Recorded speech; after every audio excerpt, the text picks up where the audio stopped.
Bonjour à tous, heureux de vous retrouver pour ce deuxième épisode.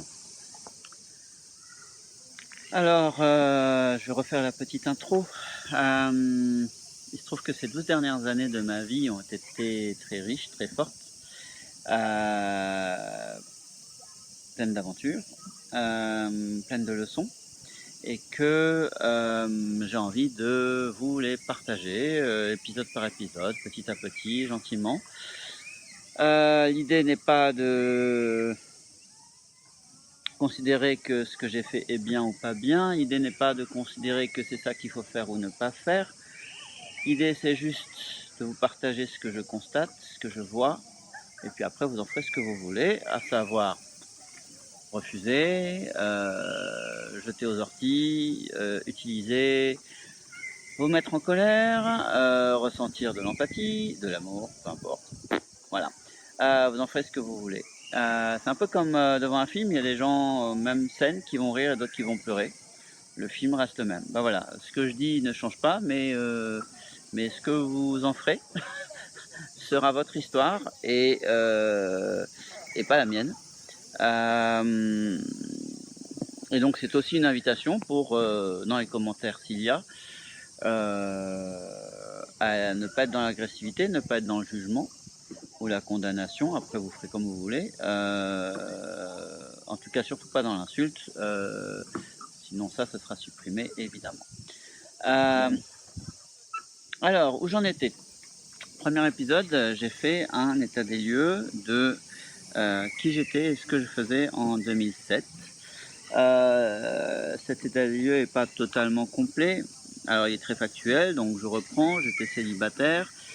J'étais freelance en formateur dans le domaine graphique et audiovisuel informatique.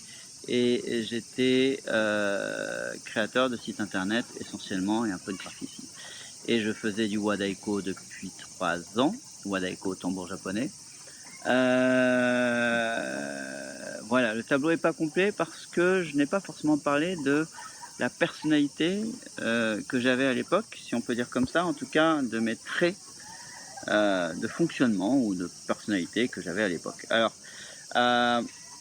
l'ensemble de ces vidéos va être quelque part très intime, puisque je vais me dévoiler. En tout cas, non pas que je mette un voile au quotidien, mais juste verbaliser des choses qui transparaissent, mais qui habituellement ne sont pas dites. Voilà. Du fait de mon éducation, de mes parents, de ce que j'ai reçu, en 2007, j'étais à la fois très refermé sur moi-même, peu ouvert au monde, beaucoup dans le jugement de supériorité-infériorité vis-à-vis des autres, du monde, de la société, des valeurs de la société, des Français, des Japonais, mais plutôt Français en vision négative et Japonais en vision admirative, ou pas que Japonais, Asiatiques, Taïwanais, Japonais, voilà, Thaïlandais. En vision positive. Qu'est-ce que donc assez refermé pour moi sur moi. Ça faisait des années que j'étais seul, que j'étais célibataire. Un gros fond de tristesse. Quelque chose de très distant, peut-être des autres aussi. Et inversement, enfin en tout cas sur le côté positif, j'avais appris des choses de mon enfance et de mon adolescence. J'étais très bricoleur, très débrouillard, sportif. J'ai fait beaucoup de sport nautique, sport alpin, voilà. Et il y a deux choses qui étaient des forces en moi, je pense, c'est que je n'avais pas d'inquiétude sur mon avenir, non pas au sens que j'avais des éléments pour me rendre confiant. J'étais en freelance, c'est plutôt fragile, je n'avais pas de plan de carrière, voilà.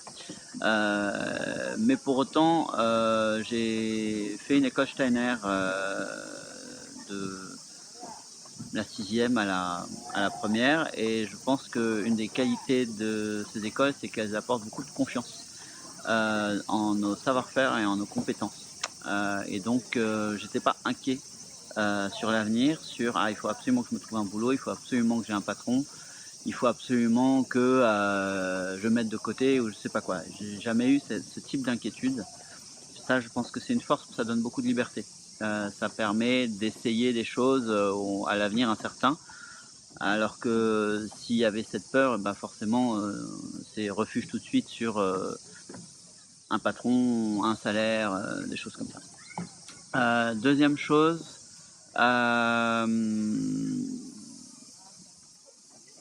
je savais que j'étais là sur Terre pour une raison, laquelle j'en avais aucune idée, mais je savais, en tout cas j'avais intégré, on m'avait appris que on n'est pas là pour rien. Voilà, on n'est pas là pour juste passer et ne laisser aucune trace. Si on est là, c'est pour quelque chose, à soi de le découvrir, mais c'est pas pour rien. Donc ça fait partie de mon bagage et je pense que c'est une force et c'est important aussi dans mon parcours parce que sans cela, je ne serais pas où je suis aujourd'hui. Et sans cette confiance aussi en l'avenir, je ne serais pas là où je suis aujourd'hui. Le troisième point, je pense assez important aussi, vraiment fondamental, c'est que j'ai appris à mon adolescence que si quelque chose me dérange chez quelqu'un, c'est probablement parce que ça m'habite aussi. Ça m'habite tout court d'ailleurs. C'est-à-dire que si je ressens révulsé ou de l'animosité ou de la peur ou du dérangement de la part de l'attitude de quelqu'un, c'est parce que c'est un miroir et que ce miroir est insupportable et que donc ça m'insupporte de voir ça. Et donc plutôt que de passer et de perdre du temps à reprocher à l'autre son attitude ou de le fuir ou de lui rentrer dans l'art, eh bien faire ce 180 degrés où le regard est vers l'autre pour un regard vers soi pour dire ah, il y a ça qui m'énerve chez lui, il y a ce comportement qui m'est insupportable, qui m'hérisse les poils, en quoi ça m'appartient, où est-ce que c'est chez moi ça, voilà. Et ça c'est quelque chose que j'ai appris à l'adolescence et je pense que c'est un point important et clé pour amener là où je suis aujourd'hui. Voilà. Donc en 2007, j'avais ces bagages-là, des bagages positifs comme ces 3 points-là, et des bagages plus négatifs comme beaucoup de jugements sur la société, le monde, les Français. Très dans mon monde, très fermé, peu ouvert en fait aux autres tout simplement. Et voilà.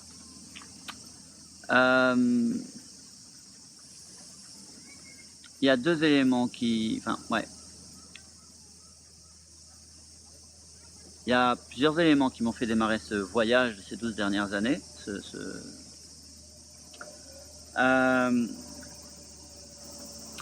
Quand j'ai commencé en 2004 le Wadaiko, le tambour japonais à Paris, avec des cours donnés par Madame Maiko Kubota Salandre, une japonaise qui s'était installée en 2000, 4 ans plus tôt je crois, à Paris, et qui avait fait 2 enfants et qui ensuite avait voilà, repris les cours. Moi je suis arrivé, je pense, pas longtemps après qu'elle ait repris le fait de donner des cours. Alors c'était un cours tous les 15 jours, c'était très irrégulier.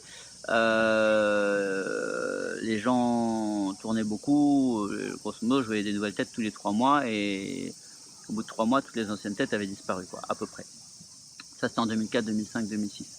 Je pense que je devais être le seul avec 2 autres personnes à continuer, voilà, à rester là.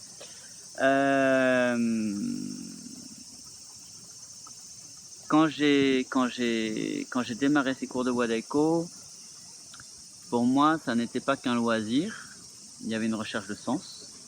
Donc, comme je l'ai dit dans la première vidéo, j'ai découvert cette forme d'art en 99 au Japon. Ce qui m'a parlé, cette association corps-son.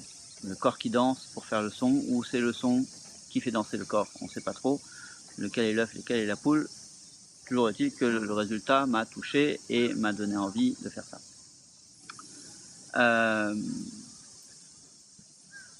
J'ai été voir un cours d'essai de cette professeure, c'était le seul cours en France à l'époque, le seul cours public, ouvert à tout un chacun.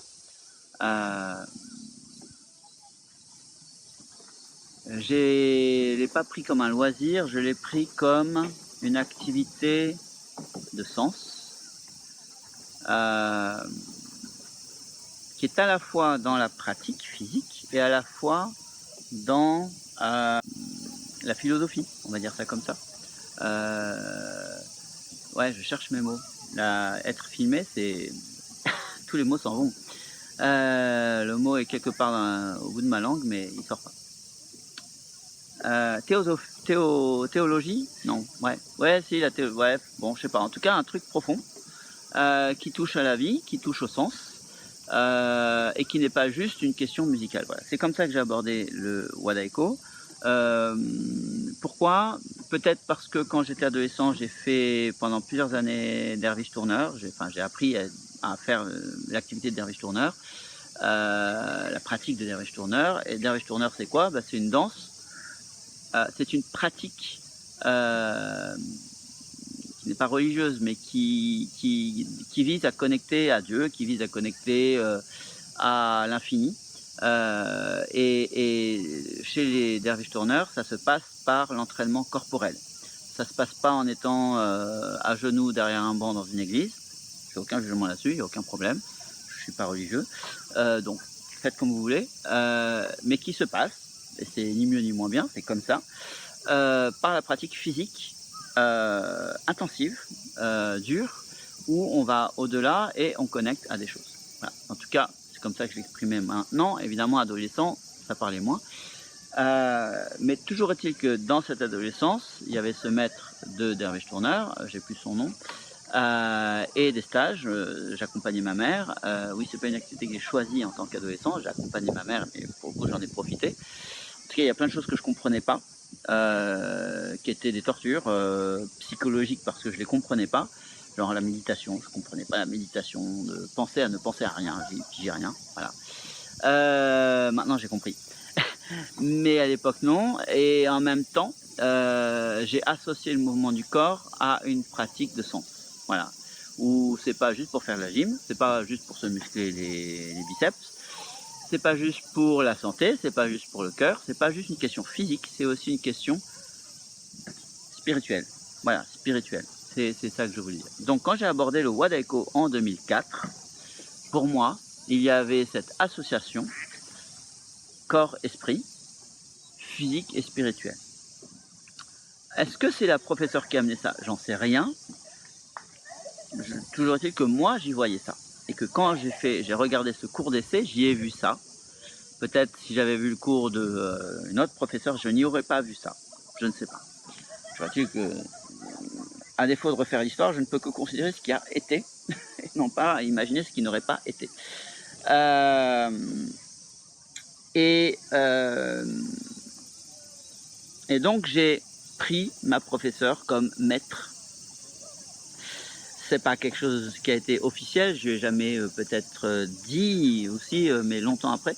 Mais pour moi, c'était un sensei au sens profond, qui apporte des leçons de vie, bien au-delà de la pratique physique, musicale, collective, fun du taiko. Elle n'a pas refusé ce rôle, donc voilà. Mais je pense que c'est une professeure qui, en fait, a accepté que les élèves viennent dans ses cours, quelle que soit la raison. Que ce soit pour se muscler les fesses, ou que ce soit pour le Japon, ou que ce soit pour la batterie, ou que ce soit pour, comme moi, quelque chose de plus théosophique, philosophique, qui connecte à la vie, etc. Plus de l'ordre du développement personnel.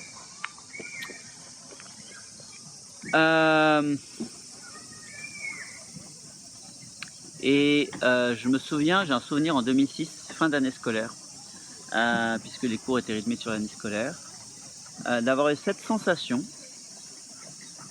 de toucher un 100%, en tapant sur le nagado, le gros tambour en biais dans ses cours. En tout cas, une sensation qui était la première fois que j'avais cette sensation.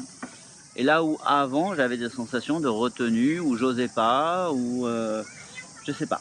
Et je me souviens en 2006, juin 2006, avoir eu cette sensation de 100% et je dis waouh, je suis content, c'est ça que je cherche. Je cherche à aller plus loin que là où je suis, au-delà de là où je suis, à évoluer quoi, avec cette pratique. Pour l'instant, je vous parle surtout de avant 2007, mais parce que ça prépare ce qui s'est passé en 2007. Je vous ai dit aussi dans le premier épisode que l'activité professionnelle que j'avais, à savoir webmaster et formateur, n'était pas l'activité que je souhaitais faire toute ma vie, qui était une activité temporaire. Et que je la faisais pour la partie, en tout cas, création, c'est-à-dire création de site, ou graphisme, ou montage vidéo, pour des projets qui me parlaient, et en l'occurrence, les projets qui me parlaient, c'était des projets de contribution humaine, ou de choses qui aident. Donc, plutôt genre massage, ONG ou projet qui réunit les gens, plutôt que projet purement financier, je sais pas, boutique en ligne, banque en ligne ou j'en sais rien, tout ça, c'est pas des choses qui m'intéressent. Donc ça fonctionnait parce que j'étais pas en concurrence avec les grosses agences qui elles, le sens de leur pratique les intéresse peu, ce qui compte c'est l'argent qui rentre et de faire un site au client, voilà. Moi ce qui m'intéressait c'était de faire un site qui serve, qui rende service au client, avec lequel le client soit le plus autonome possible, pour développer son projet, un beau projet, voilà, auquel j'adhérais. Donc j'avais une orientation quelque part éthique de contribution. Je ne voulais pas mettre mes compétences au service de n'importe qui pour n'importe quoi. J'avais envie d'une contribution au monde. Et dans mon adolescence et dans mes études, je voulais faire design industriel. C'est ce que j'ai fait quelques mois et j'ai vu que c'est pas là que je pourrais vraiment contribuer. En tout cas, pas à la hauteur de ce que je souhaitais et pas comme je le souhaitais. Et si un jour j'y arriverais, ce ne serait pas avant un certain temps d'affirmation, etc. Bouteille, quoi. Donc j'ai arrêté ça et en dépit, j'ai fait du site web et puis un ami, le papa d'un ami, Alain, m'a demandé de le former sur son ordinateur et j'ai pris énormément de plaisir à lui rendre accessible par des mots simples des choses compliquées de l'informatique. C'est un grand plaisir pour moi vraiment de pouvoir trouver les mots pour qu'ils puissent comprendre un octet, un mégaoctet, un disque dur, le mail, l'internet, son site internet que je lui ai fait plus tard, etc. etc. Et je me suis découvert une passion pour la pédagogie, vraiment, pour le fait de rendre accessible et de transmettre. C'est à ce moment-là, en 2004-2005, que j'ai découvert cette passion et que j'ai ensuite développée au travers de la formation professionnelle pour des centres de formation. J'ai reçu des formations d'ailleurs de pédagogie pour aller plus loin et voilà. Et c'était toujours amusant pour moi de faire des cours en ne préparant le minimum et en laissant venir les choses telles qu'elles viennent. Il y a un contenu, il y a un programme, les gens viennent pour apprendre un logiciel et voir certaines fonctions dans ce logiciel. Ça c'est une chose, et puis après il y a ce qu'on va faire pour y arriver. Et ce qu'on va faire pour y arriver, je le laissais un peu comme un acteur qui fait de l'impro sur une scène. Ça m'amusait de travailler cette instantanéité de la réponse, l'inclusion des stagiaires par rapport à leur niveau et ce qu'ils ont aussi à apporter en termes de compétences, puisque ce ne sont pas des enfants, ce sont des adultes qui ont une expérience professionnelle, etc., et qui peuvent amener des choses dans le cours. Voilà, c'était vraiment pour moi une passion. Alors, qu'est-ce qui s'est passé en 2007 ? Pourquoi 2007, c'est le démarrage de toute cette histoire qui met un peu de temps à démarrer. Suspense.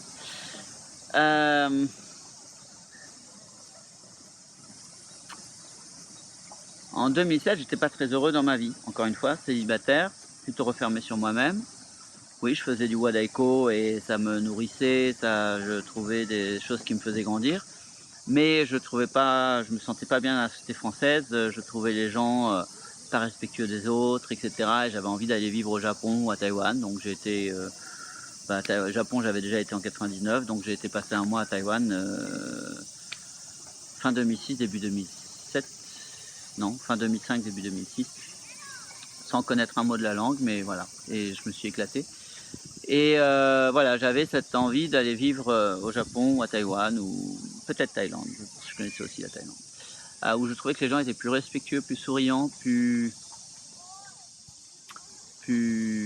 ouais, plus respectueux, plus souriants, et je me sentais agressé au quotidien, dans Paris, dans le métro, ça m'allait pas. Début 2007, je vais à l'anniversaire d'une grande cousine et j'y rencontre une personne qui a été de la famille avant, qui n'était plus suite à un divorce, mais qui l'a été, et qui me parle de son travail, et que là où elle travaille, ils ont besoin de faire un site internet, et que par rapport à ce que je lui ai dit de moi, mon activité, de cette recherche d'éthique et tout ça, ça serait pas mal que je les rencontre. Merci Martine. Je vous ai dit que je citerai les gens, d'accord, en bien comme en moins bien, voilà. Merci Martine, beaucoup, infiniment. À vie. Tu auras mes remerciements. Et donc j'ai rencontré les gens qui avaient besoin de faire un site internet. C'était pour un cabinet de conseil, et, qui s'appelait, qui est fermé, hein, qui n'existe plus, mais qui s'appelait à l'époque Recherche et Évolution. Et donc j'ai rencontré Edel Goethe, la fondatrice, et sa collègue, co-directrice, je crois, Rina Marceau, à l'époque. Et on a convenu d'un échange, c'est-à-dire que je leur faisais leur site gratuitement, ils n'avaient pas beaucoup de moyens, et en échange, ils m'offraient 2 formations, je crois, autour de l'éthique. Et moi, je me suis dit, bon, j'ai pas la science infuse, il y a toujours des choses bonnes à prendre, donc allons-y, why not. Moi, j'ai mon chemin de vie, je n'ai pas forcément beaucoup de curiosité, je suis pas hyper demandeur. Si j'avais dû moi payer ces formations, je pensais que je les aurais juste jamais faites par rapport au niveau de conscience que j'avais à l'époque, de où j'étais et de où j'aurais pu aller. Mais c'était un échange. Ces 2 dames étaient très sympathiques et leur façon de travail était très interpellante, parce que j'avais jamais vu ça. Et donc on a fait ça. Donc j'ai commencé leur site, je pense au printemps, un peu avant l'été 2007, et j'ai reçu leur première formation en juin 2007. Ouais, pour vous donner une anecdote, quand à la question par exemple quelle couleur choisir pour, je sais pas, le fronton du site internet, eh bien au lieu juste de dire bah moi j'aime bien cette couleur et l'autre moi je préfère cette couleur, elles écoutaient leur cœur, elles écoutaient leur ressenti, elles écoutaient leur cœur, et ça avait l'air d'être une immense évidence pour elles que c'était cette couleur-là et pas une autre qu'il fallait utiliser. Et donc le process de décision était d'une vitesse hallucinante. Elles étaient toutes les 2 d'accord, et je sentais que c'était pas parce que l'une copiait l'autre, et c'était impressionnant, donc interpellant. Voilà, je me suis dit bon, il y a des choses à apprendre là. Voilà. Donc ça, c'est le point de départ en 2007. J'ai fait cette première formation de 5 jours, 7 jours à l'époque. Aujourd'hui, c'est 5 jours. Celle que donne Edel Goethe. Le cabinet n'existe plus, mais Edel Goethe continue d'exercer en freelance. Pour l'instant, peut-être un jour ça changera. Mais en tout cas, à l'époque, c'était 7 jours. Et je me souviens que pendant ces 7 jours, j'ai fait plein de 180 degrés. Alors, c'est quoi un 180 degrés? Eh bien, c'est passé, par exemple, de la fermeture aux autres à l'ouverture. C'est passé, donc ça passe aussi évidemment par la prise de conscience. Que, ah d'accord, j'étais fermé, je ne le voyais pas, je ne le savais même pas. Et est-ce que j'ai envie de mourir? Est-ce que j'ai envie de savoir c'est qui la caissière en face de moi? Oui. La réponse est oui, donc j'y vais. Donc voilà, ouverture. Et mise en application tout de suite. Dès le 2e jour, dès le soir, retourner à Paris. Des choses, évidemment, on y travaille, des choses très en profondeur, notamment le lien aux parents, tout ce qui est accessible en tout cas. Quelque chose qui ne serait pas accessible, trop enfoui, on ne le touche pas à ce moment-là. Et moi, j'ai débloqué vraiment, j'ai fait un 180 degrés sur le jugement que j'avais envers la société et les autres, et donc cette fermeture. J'ai fait un autre 180 degrés vis-à-vis de mon père. Voilà. La relation que nous avions ensemble ne me convenait pas. Elle était très en surface. Et j'avais envie d'autre chose, et j'ai pu lâcher. des énergies de colère et autres durant ce stage qui m'ont permis ensuite d'ouvrir et d'initier une autre relation avec lui, qui aujourd'hui est un vrai bonheur, je peux vous le dire. Merci papa d'être là aussi et d'avoir toi aussi cheminé.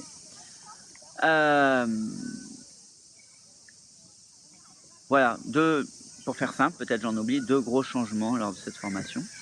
Et pour le coup, à la fin de l'été, on va au cirque avec quelques élèves de Wadaiko.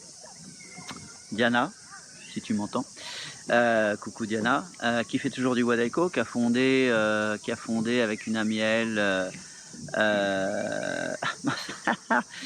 Gomenasai, Nika Taiko, ça y est. Je vous ai dit, hein, devant la caméra, la tête elle s'en va. Il y avait aussi Ayuko qui était là. Ayuko qui était une élève comme Diana, fraîchement arrivée, enfin c'était arrivé fin 2006, début 2007. Et voilà. Et puis en voyant Ayuko que je connaissais, on avait déjà répété ensemble tout ça, je découvre que tiens, j'ai une attirance qui n'existait pas du tout avant. Donc voilà, ce 180 degrés d'ouverture m'a fait regarder cette fille, alors qu'avant je ne la regardais pas, ou différemment en tout cas. Il se trouve qu'on est mariés aujourd'hui et qu'on a un enfant magnifique de Saratkan, et là je suis au Japon à Mitaka, dans la ville de ses parents, et qu'on passe un mois à peu près chez eux, voilà. Chez son père. Le switch aussi, c'est que c'est à cette période que ma professeure m'a proposé de jouer avec elle, en septembre. Et c'est à cette période aussi, en juin, peut-être avant ou après le stage, je ne sais plus, que j'avais commandé un Nagado Daiko, donc un gros taiko, un gros tambour japonais, de qualité, 3000 €, par ma professeure au Japon. Et ce taiko est arrivé, je ne sais plus, tout début octobre, fin septembre, 28 septembre 2007. Et juste après ça, ma prof m'a proposé de jouer avec elle. Il n'y avait pas de groupe à l'époque. Et il y a une amie à elle à qui je donnais quelques cours d'informatique et avec qui on avait sympathisé, qui lui avait dit vas-y, Kola il est prêt, propose-lui, tout ça. Et puis moi je me comportais en élève japonais, c'est-à-dire je ne dis rien et j'attends qu'on me propose. Enfin, je sais pas si c'est ça un élève japonais, mais moi c'est comme ça que je voyais les choses. S'il devait y avoir une initiative, ça devait venir de ma prof. Moi je crevais d'envie de jouer sur scène depuis au moins 1 an, mais je ne disais rien parce que j'aurais pensé que ça aurait été pris comme de la prétention, donc j'attendais. Voilà, j'attendais. Et je pense que si cette amie-là n'en avait pas parlé à ma prof, j'aurais pu attendre. Parce qu'elle ne fonctionnait pas forcément comme ça, elle ne se voyait pas forcément dans ce rôle. Bref. Toujours est-il que cette année 2007, après juin, donc j'ai reçu mon premier taiko, je me suis mis en couple avec Ayuko, et j'ai fait en décembre. Et en décembre aussi, j'ai fait mon premier concert avec ma prof. Alors, premier concert, j'ai joué 5 minutes sur un concert d'1 quart d'heure. J'avais les jambes qui tremblaient dans tous les sens, j'avais mal partout. C'était une torture à vivre, mais voilà, c'était comme ça. Et je m'efforce aujourd'hui que mes élèves, leur premier concert ne soit pas une torture à vivre. Après, voilà, tout ne dépend pas de moi. Mais je fais ce que je peux en termes de pédagogie pour que la première expérience soit différente pour eux. En tout cas, je suis bien content de l'avoir fait. Il faut toujours une première fois. Et j'ai aussi eu ma première salariée. En tant que freelance, on peut avoir des salariés. J'ai eu aussi ma première salariée webmaster. Voilà, donc fin année 2007, en apothéose, énorme feu d'artifice personnel, professionnel, première salariée, parce que j'arrivais pas à gérer toutes les demandes de site internet que j'avais besoin d'aide. Et premier concert qui était quelque chose que je souhaitais depuis longtemps. Donc sur le plan perso, couple, enfin ouais, sur le plan professionnel et sur le plan loisir, le Wadaiko, même si je le voyais pas forcément comme un loisir, mais je gagnais pas ma vie avec, donc ça n'est pas autre chose qu'un loisir, qu'un hobby. C'est coche 100% partout quoi. Voilà. Ça fait 29 minutes que je parle, 30. Bah, c'est peut-être pas mal pour un épisode. Premier épisode, vous saviez où j'en étais en 2007. Deuxième épisode, vous savez qu'est-ce qui a déclenché les choses en 2007. À savoir, pour faire simple, une ouverture à l'évolution, une ouverture à découvrir de nouvelles choses, la conscience que je n'ai pas la science infuse, la rencontre qui n'est jamais un hasard, qui me propose d'aller plus loin vers l'éthique, qui est quelque chose que je souhaitais en profondeur chez moi, parce que pourquoi je voulais être designer industriel, je voulais faire des objets qui servent les gens, qui changent leur quotidien en mieux, et non pas des objets qui nous empoisonnent et qui nous rajoutent des trucs. Il y a juste on les rachète parce que c'est marqué nouveau dessus. Donc j'avais cette envie et cette intention de contribution depuis mon adolescence, et je pense qu'on a beaucoup eu à voir ça, et j'avais pas mal oublié. Et il se trouve que cette formation avec Edelgut, chez Recherche Évolution, donc en juin 2007, et puis ensuite il y a eu un module de 7 jours sur 3 mois, alors qui s'est étalé sur 5 ou 6 mois, et ce qui était magnifique. Donc ça a dû être octobre, novembre, janvier ou février. Et où c'était plus sur l'aspect professionnel, et puis c'est là justement que moi au niveau professionnel ça a boosté comme pas possible, et que j'ai employé une webmaster pour me seconder. Euh, euh, voilà. Donc une disposition à l'ouverture, à la curiosité, à aller voir, conscient que la vie que j'avais n'était pas celle que j'avais envie d'avoir à terme. J'avais pas décidé d'être célibataire, j'avais pas décidé de ne pas avoir d'enfant à 2007, à 34 ans, 33 ans, 33 ans, et voilà. Voilà, donc je vous propose la suite pour le prochain épisode, qui est un peu long celui-là, mais voilà, je verrai si je coupe ou pas. J'ai jamais, encore une fois, fait de série comme ça sur YouTube. Sur YouTube, j'ai mis essentiellement des concerts de Tsunagali, c'est tout. Ma chaîne perso n'a jamais vraiment existé. Donc je vais voir. Là, je filme et puis je ferai les montages après, si montage il doit y avoir.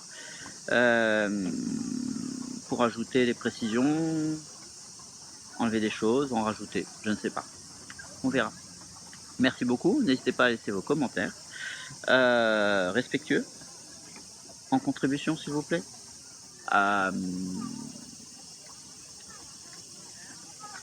Voilà. Au plaisir.